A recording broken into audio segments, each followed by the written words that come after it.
Student, today we discuss electric field intensity due to the sphere and cylinder.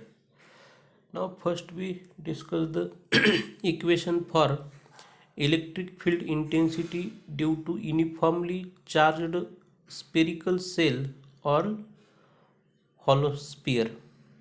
ठीक आहे, म्हणजे आपण एक स्पियर घेतोय, फिगरमध्ये दाखवले पहा दोन स्पियर दाखवलेले आहेत. तर पहिला जो आतला स्पियर आहे तो स्पियर ए, ज्याच्यावर आपण चार्ज माउंट करणार आहे क्यू एवढा. ठीक आहे, तर त्या आतला जो स्पियर आहे त्याची रेडियस किती आहे, कॅपिटल आर. आणि त्याच्या बाहेर एक इमॅजिनरी स्पियर आहे, इमॅजिनरी आहे म्हणून डॉट डॉटने ड्रॉ केलेला आहे, त्याला आपण स्पियर बी म्हणतोय. तर फिगरमध्ये दाखवल्याप्रमाणे खाली फिगरच्या खाली नावं दिलेले आहेत. आपण स्पियर ए, स्पियर ए म्हणजे काय, चार्जड स्पियर. याचा अर्थ असा स्पियर ज्याच्यावर आपण चार्ज देतोय आणि ते दिल्यामुळं इलेक्ट्रिक फील्ड तयार होणार आहे, इलेक्ट्रिक फील्ड इंटेन्सिटी तयार होणार आहे, इलेक्ट्रिक फ्लक्स तयार होणार आहे. ठीक आहे, तर ए हा मेन स्पियर आहे ज्याच्यावर आपण चार्ज देतोय. आणि स्पियर बी म्हणजे काय, गॉसियन स्पियर, त्यालाच आपण काय म्हणतो, इमॅजिनरी स्पियर. कॅपिटल आर काय रिप्रेझेंट करतोय, capital R capital R represent radius of sphere A. आतला जो मेन स्पियर आहे ए, त्याची रेडियस आहे कॅपिटल आर. आणि स्मॉल आर म्हणजे काय, रेडियस ऑफ गॉसियन स्पियर, म्हणजे जो इमॅजिनरी स्पियर ड्रॉ केला आहे त्याची रेडियस आर एवढी आहे. म्हणजेच आर हा काय रिप्रेझेंट करतोय, distance of point P at which we calculate electric field intensity. म्हणजे स्पियर एच्या सेंटरपासून आपण आर एवढं डिस्टन्स घेतोय, ज्या ठिकाणी आपण पॉईंट पी दाखवला आहे आणि जिथं आपल्याला इलेक्ट्रिक फील्ड इंटेन्सिटी कॅल्क्युलेट करायची आहे. ठीक आहे, तर साहजिकच आहे आपण पॉझिटिव्ह चार्ज दिला आहे म्हणजे इलेक्ट्रिक फील्ड इंटेन्सिटी कसे असणार आहे, अवे फ्रॉम दॅट चार्ज, म्हणून आपण डायरेक्शन अवे दाखवलेली आहे. तर काय म्हणलं आहे पहा, consider a sphere of radius R with its centre at O. म्हणजे जो स्पियर ए आहे ज्याची रेडियस कॅपिटल आर एवढी आहे, त्याचा सेंटर कोणता आहे, ओ हा आहे. Charge to uniform charge density sigma placed in dielectric medium of permittivity epsilon. तर आपण त्याच्यावर चार्ज देतोय क्यू एवढा, आणि तो जो स्पियर आहे त्याचे चार्ज डेन्सिटी म्हणजे सरफेस चार्ज डेन्सिटी, सिग्मा म्हणजे काय, सरफेस चार्ज डेन्सिटी. आता कालच आपण पाहिलं होतं सरफेस चार्ज डेन्सिटी म्हणजे काय, surface charge density is equal to charge deposited on conductor divide by area of conductor. आता सरफेस चार्ज डेन्सिटी कशाने दाखवतो आपण, सिग्माने. चार्ज किती डिपॉझिट केला, क्यू एवढा. कोणावर डिपॉझिट केला आहे, स्पियर एवर, ज्याची रेडियस आर एवढी आहे. आणि त्याचा एरिया किती येईल स्पियरचा, 4πr². म्हणजेच sigma is equal to Q upon 4πR². Therefore Q is equal to sigma into 4πR². तर एवढा चार्ज आपण त्या स्पियर एवर डिपॉझिट केलेला आहे. Now to find electric field intensity at a point P which is at a distance R from centre of A. आता हे आपण already आधी सांगितलेलंच आहे, पी हा असा पॉईंट आहे ज्याचं डिस्टन्स आर एवढं आहे, कुणापासून, सेंटर ऑफ स्पियर ए पासून. Now imagine Gaussian sphere of radius R passing through point P. म्हणजे पीच्या ठिकाणाहून कोण गेलेला आहे, हा गॉसियन स्पियर गेलेला आहे. Let's D S be the small area around point P on Gaussian sphere. म्हणजे जो पी पॉईंट घेतला आहे तिथंच आपण डी एस एवढा एका स्मॉल एरिया कन्सिडर करतोय. ठीक आहे, म्हणजे टोटल बॉडीपैकी एक छोटासा पार्ट विचारात घेतला जिथं आपल्याला डी एस एवढ्या एरियामुळं तयार होणारं इलेक्ट्रिक फ्लक्स कॅल्क्युलेट करायचं आहे, इलेक्ट्रिक फील्ड इंटेन्सिटी कॅल्क्युलेट करायची, आणि नंतर टोटल बॉडीचं कॅल्क्युलेट करायचं आहे. तर डी एस हा एक छोटासा एरिया आहे गॉसियन स्पियरचा, जो पी या ठिकाणी सिच्युएटेड आहे. Now next, electric flux passing through area D S. म्हणजे ह्या फिगरमध्ये जो पी या ठिकाणी एरिया दाखवला आहे डी एस एवढा, तर त्या ठिकाणी इलेक्ट्रिक फ्लक्स किती तयार होईल, D phi is equal to vector E dot vector D S. आता हे कशावरून आलं, आपण काल इलेक्ट्रिक फ्लक्सची डेफिनेशन लिहिली ती, त्याच्यावरून आपण हे इक्वेशन लिहितोय. आता व्हेक्टर फॉर्मच्या ऐवजी मॅग्नेट्यूड फॉर्ममध्ये लिहिलं तर वरचं इक्वेशन कसं लिहिता येईल, D phi is equal to E D S cos theta. तर थिटा हा अँगल आहे, but theta is equal to 0 degree. इथं आपण थिटा किती घेतोय, 0 डिग्री. आणि थिटा जर 0 असेल तर कॉस 0 किती असतो, 1. म्हणजेच थोडक्यात कॉस थिटाची व्हॅल्यू 1 झाली. म्हणून वरचंच इक्वेशन आपण काय लिहितोय, D phi is equal to E D S. तर ही काय झाली, गॉसियन स्पियर बीच्या एका छोट्या डी एस एवढ्या रिजनच्या ठिकाणी इलेक्ट्रिक फ्लक्स तयार झालं. आता आपल्याला टोटल इलेक्ट्रिक फ्लक्स कॅल्क्युलेट करायचं आहे due to the Gaussian sphere. म्हणून पुढं काय म्हणले, now total electric flux pass through Gaussian sphere be is obtain by taking integration of above equation. म्हणजे वरचं जे इक्वेशन आहे त्याचंच आपण इंटिग्रेशन घेतोय, म्हणजे आपल्याला टोटल इलेक्ट्रिक फ्लक्स मिळेल. Therefore integration of D phi is equal to closed integral E into D S. Integration of D phi काय येईल, फाय. जसं integration of D T T येतं, integration of D X X येतं, तसं integration of D phi is phi. आता E बाहेर काढला, आपल्याला इंटिग्रेशन कशाचं घ्यायचं आहे, डी एसचं.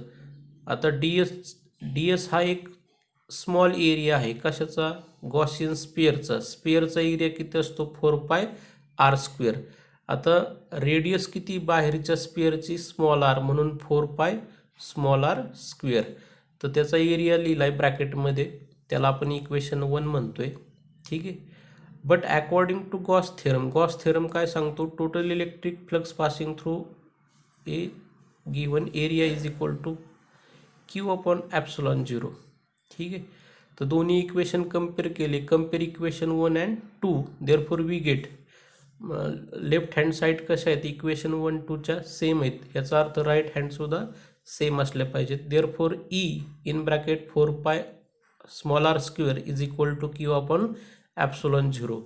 आता आपल्याला इलेक्ट्रिक फील्ड इंटेन्सिटीसाठी इक्वेशन लिहायचं आहे, म्हणून E is equal to Q upon epsilon 0. 4 R square इकडे घेतलं, डिवाइडला जर गेलं. आता तेच फक्त रिअरेंज केलं आहे, E is equal to 1/4 epsilon 0 Q upon R square. तर त्याला इक्वेशन 3 म्हणलं आहे. But Q is equal to sigma into 4 R square. आता हे कुठून आलं, आपण मागच पाहिलं होतं, इथं लिहिलं आहे पहा, according to the definition of surface charge density. Surface charge density is equal to charge deposit divide by area. Surface charge density is sigma, charge deposit is Q, आणि एरिया किती आहे, 4 आर स्क्वेअर. मग therefore Q is equal to sigma 4 capital R square. तर हीच value आपण कुठं टाकतोय, या इक्वेशनमध्ये टाकतोय. Therefore E is equal to 1/4 epsilon 0 आहे तसंच लिहिलं. क्यूची व्हॅल्यू किती लिहिली, sigma 4 R square divide by R square. आता कॅन्सल काय होईल, 4 कॅन्सल होईल, म्हणजे न्यूमरेटरला काय राहील, sigma R square divide by epsilon 0 small r square. तर इक्वेशन 3 आणि इक्वेशन 4 काय रिप्रेझेंट करत आहेत, electric field intensity due to the uniformly charged hollow sphere.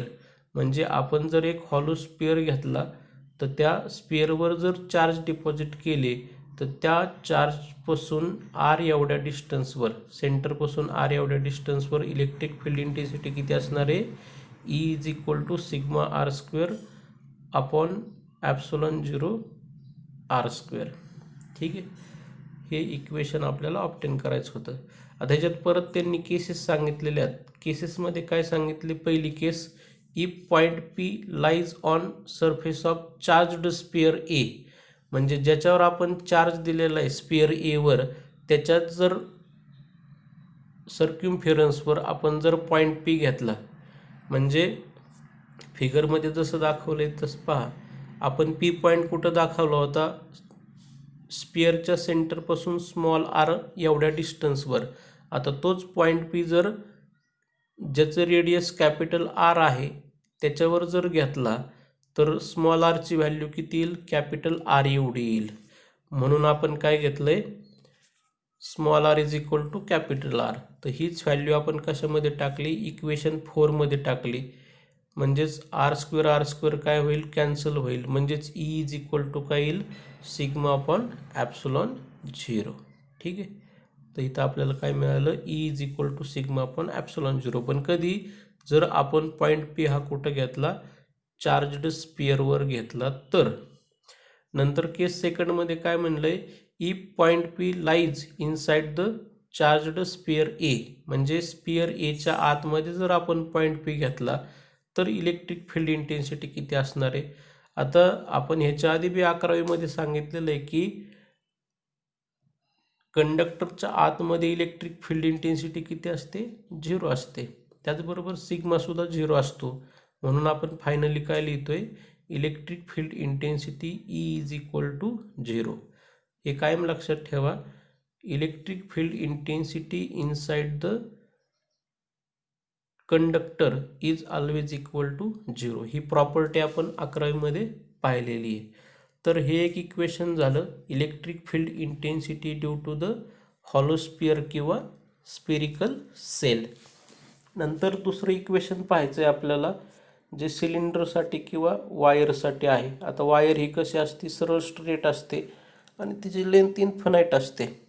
तर आपण अशी वायर घेतोय जी लॉंग आहे, स्ट्रेट आहे आणि जिची लेंथ इन्फिनाइट आहे. ठीक आहे, इन्फिनाइट लॉंग स्ट्रेट वायर, आणि तिच्यावर आपण चार्ज देतोय. आता इथं म्हणताना आपण वायर म्हणतोय पण फिगर दाखवताना सिलेंड्रिकल दाखवतोय. म्हणजे सिलेंडरसाठी इक्वेशन आणि वायरचं इक्वेशन सेम येते. तर फिगरमध्ये सेंटरला बरोबर एक वायर दाखवली सरळ स्ट्रेट, आणि त्याच्याच भोवती एक सिलेंडर ड्रॉ केलेलं आहे जिचे रेडियस किती आहे, कॅपिटल आर एवढी रेडियस आहे. फिगरच्या खाली नावं दिलेत पहा, सिलेंडर ए. तर सिलेंडर ए म्हणजे काय आहे, चार्जड सिलेंडर, म्हणजेच स्ट्रेट वायर ज्याच्यावर आपण चार्ज माउंट करतोय, क्यू एवढा चार्ज माउंट करतोय. आणि सिलेंडर बी हा इमॅजिनरी आहे, त्याला आपण गॉसियन सिलेंडर म्हणतो किंवा इमॅजिनरी सिलेंडर म्हणतो, ज्याची रेडियस किती आहे, स्मॉल आर एवढी आहे. तर कॅपिटल आर म्हणजे काय, रेडियस ऑफ चार्जड सिलेंडर, आणि स्मॉल आर म्हणजे काय, रेडियस ऑफ गॉसियन सिलेंडर. म्हणजेच आर काय रिप्रेझेंट करतोय, small R, distance of a point P at which we calculate the electric field intensity. म्हणजे दोन्ही स्पिअर ए आणि स्पिअर बी ह्या दोघांचा सेंटर एकाच ठिकाणी आहे, म्हणून त्याला आपण को ॲक्सियल सिलेंडर म्हणतो. खाली कुठंतरी को ॲक्सियल शब्द येईल, ह्याचा अर्थ काय, दोन्हींचा ॲक्सिस सेम आहे दोन्ही सिलेंडरचा. पुढं काय म्हणलंय पहा, consider uniform charged wire of infinite length having constant linear charge density lambda kept in medium of permittivity epsilon. आता लिनियर चार्ज डेन्सिटी म्हणजे काय, charge deposited on conductor divide by length of conductor. आता length म्हणजे काय, wire आहे ज्याची length किती आहे, एल एवढी आहे, आणि चार्ज किती डिपॉझिट केला, क्यू. म्हणजेच लॅम्बडा इज इक्वल टू काय येईल, क्यू अपॉन एल. म्हणजेच क्यू इज इक्वल टू काय येईल, लॅम्बडा इंटू एल. तर एवढा चार्ज आपण काय केला आहे, डिपॉझिट केला आहे. ह्याच्या आधी मी तुम्हाला सांगितलेलं आहे की जसं सेप असेल कंडक्टरचा त्याप्रमाणे आपण चार्ज डेन्सिटी घेत असतो, linear charge density, surface charge density, volume charge density. तर इथं कंडक्टर हा स्ट्रेट आहे म्हणून लिनियर चार्ज डेन्सिटी घेत आहोत. नंतर काय म्हणले पहा, to find electric field intensity at a point P, म्हणजे पी या ठिकाणी आपण electric field intensity find out करणार आहे, which is at a distance r from the charged wire. तर त्या वायरपासून तो पॉईंट पी किती डिस्टन्सवर आहे, स्मॉल आर एवढ्या डिस्टन्सवर आहे. Imagine coaxial Gaussian cylinder of length L and radius R. तर जो काही इमॅजिनरी सिलेंडर काढलेला आहे बाहेरचा बी हा, तर त्याची लेंथ किती आहे, एल एवढी आहे आणि रेडियस किती आहे, स्मॉल आर एवढी आहे.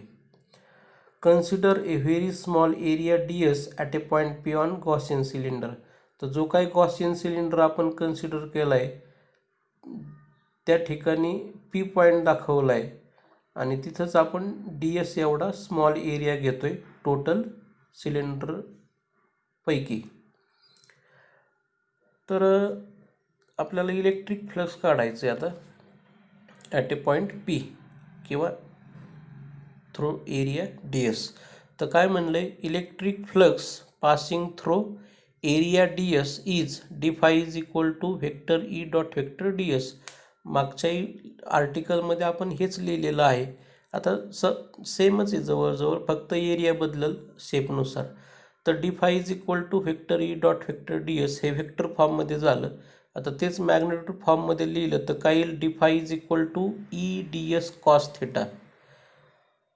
आता थिटा किती आहे, 0 डिग्री आहे, म्हणजेच cos theta is equal to cos 0 is equal to 1. जर थिटा 0 असेल तर कॉस 0 काय असतो, 1 असतो, म्हणजेच कॉस थिटा 1 झाला.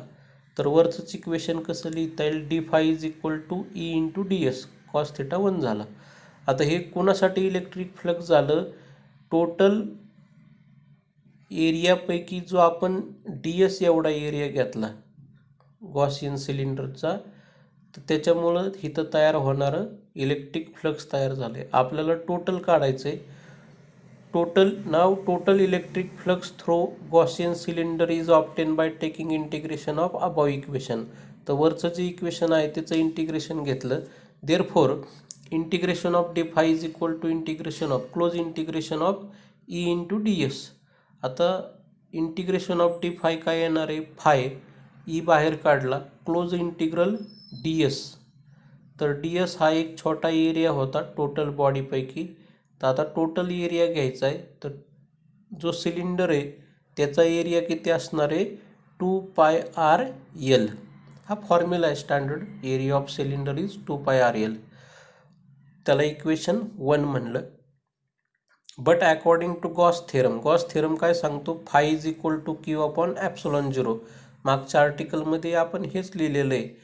आता त्याला इक्वेशन 2 म्हणलं आहे. Compare equation 1 and 2. Left hand side कशा आहेत, सेम आहेत, म्हणजे राईट हँडसुद्धा कशा असल्या पाहिजेत, सेम असल्या पाहिजेत. Therefore E in bracket 2 pi R L is equal to Q upon epsilon 0. तर ई आहे तर जाग्यावर ठेवला, ब्रॅकेटमध्ये जे आहे ते सगळं दुसऱ्या साईडला नेलं. इकडं मल्टिप्लाय आहे, पलीकडे गेल्यावर डिवाईडच्या ठिकाणी जाईल, म्हणजेच काय मिळालं, E is equal to Q upon epsilon 0 2 pi R L. आता तेच इक्वेशन थोडं रिअरेंज करून लिहिलं. E is equal to 1 upon 2 pi epsilon 0 काय राहिलं, Q upon L into R. त्याला इक्वेशन 3 म्हणले. But Q is equal to काय आहे, लॅम्बडा एल. आता हे कुठून लिहिलं आपण, लिनियर चार्ज डेन्सिटीचं आपण जी डेफिनेशन लिहिली ती इथं आपण डेफिनेशन लिहिली linear charge density is equal to charge deposit आपण लेंथ, म्हणजेच lambda is equal to Q upon L. Therefore Q is equal to lambda L. तर ही जी व्हॅल्यू आहे तीच आपण इथं वापरत आहोत. तर क्यूची व्हॅल्यू लॅम्बडा एल वापरली म्हणजे काय झालं, E is equal to 1 upon 2 pi epsilon 0 lambda L divide by L R. वरती जसं आहे एल आर तसंच लिहिलं इथं, फक्त क्यूची व्हॅल्यू टाकली. तर एल एल काय होईल, कॅन्सल होईल, म्हणजेच ई इज इक्वल टू काय आलं, 1 upon 2 pi epsilon 0 lambda divide by R. तर इक्वेशन 3 आणि इक्वेशन 4 काय रिप्रेझेंट करतायत, equation for electric field intensity due to the infinite long straight charged wire or cylinder. ठीक आहे. तर आपण आज 2 इक्वेशन पाहिले, स्पियरसाठी आणि सिलेंडरसाठी म्हणजेच वायरसाठी इलेक्ट्रिक फील्ड इंटेन्सिटी कॅल्क्युलेट केली. बाकीचे आर्टिकल आपण उद्या पाहूया. थँक्यू.